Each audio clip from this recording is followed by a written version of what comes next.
हरियाणा से बड़ी खबर। हरियाणा सरकार ने गौरक्षा के लिए बढ़ाया कदम। सरकार ने हर जिले में काऊ टास्क फोर्स का किया गठन। गौरक्षा को लेकर नवंबर 2020 में लिया गया था फैसला। फैसले को लेकर सरकार ने नोटिफिकेशन किया जारी। जिला स्तर पर बनाई जाएंगी 11 सदस्यीय स्पेशल काऊ टास्क फोर्स। जिला स्तर पर टास्क फोर्स के प्रमुख होंगे डीसी। हरियाणा सरकार ने गौरक्षा के लिए हर जिले में काऊ टास्क फोर्स का गठन किया है। इसको लेकर नवंबर 2020 में फैसला लिया गया था। अब इस फैसले का नोटिफिकेशन जारी कर दिया गया है।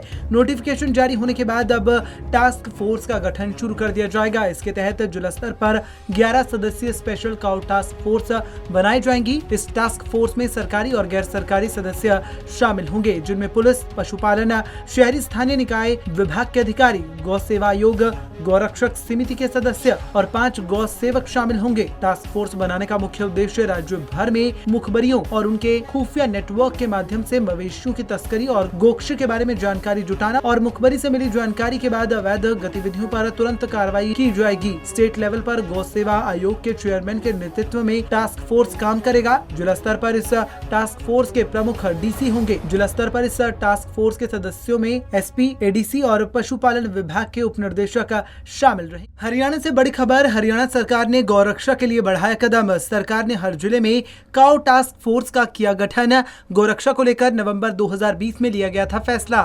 फैसले को लेकर सरकार ने नोटिफिकेशन किया जारी। जिला स्तर पर बनाई जाएंगी 11 सदस्यीय स्पेशल काऊ टास्क फोर्स। जिला स्तर पर टास्क फोर्स के प्रमुख होंगे डीसी।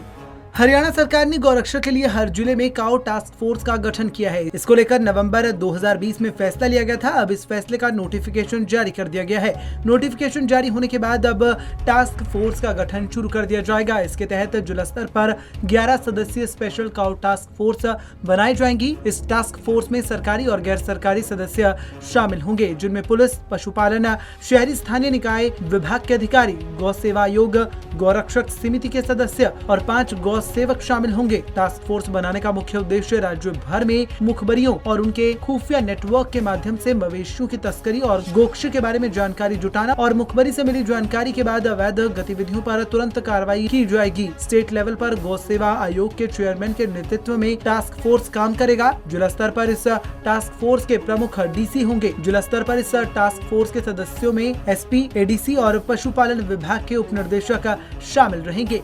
हरियाणा से बड़ी खबर। हरियाणा सरकार ने गौरक्षा के लिए बढ़ाया कदम। सरकार ने हर जिले में काऊ टास्क फोर्स का किया गठन। गौरक्षा को लेकर नवंबर 2020 में लिया गया था फैसला।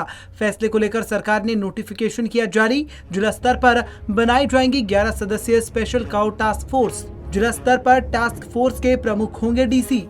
हरियाणा सरकार ने गौरक्षा के लिए हर जिले में काऊ टास्क फोर्स का गठन किया है। इसको लेकर नवंबर 2020 में फैसला लिया गया था। अब इस फैसले का नोटिफिकेशन जारी कर दिया गया है। नोटिफिकेशन जारी होने के बाद अब टास्क फोर्स का गठन शुरू कर दिया जाएगा। इसके तहत जिला स्तर पर 11 सदस्यीय स्पेशल काऊ टास्क फोर्स बनाई जाएंगी। इस टास्क फोर्स में सरकारी और गैर सरकारी सदस्य शामिल होंगे, जिनमें पुलिस, पशुपालन, शहरी स्थानीय निकाय विभाग के अधिकारी, गौ सेवा आयोग, गौरक्षक समिति के सदस्य और 5 गौ सेवक शामिल होंगे। टास्क फोर्स बनाने का मुख्य उद्देश्य राज्य भर में मुखबरियों और उनके खुफिया नेटवर्क के माध्यम से मवेशियों की तस्करी और गोकशी के बारे में जानकारी जुटाना और मुखबरी से मिली जानकारी के बाद अवैध गतिविधियों पर तुरंत कार्रवाई की जाएगी। स्टेट लेवल पर गौ सेवा आयोग के चेयरमैन के नेतृत्व में टास्क फोर्स काम करेगा। जिला स्तर पर इस टास्क फोर्स के प्रमुख डीसी होंगे। जिला स्तर पर इस टास्क फोर्स के सदस्यों में एसपी, एडीसी और पशुपालन विभाग के उप निर्देशक शामिल रहेंगे।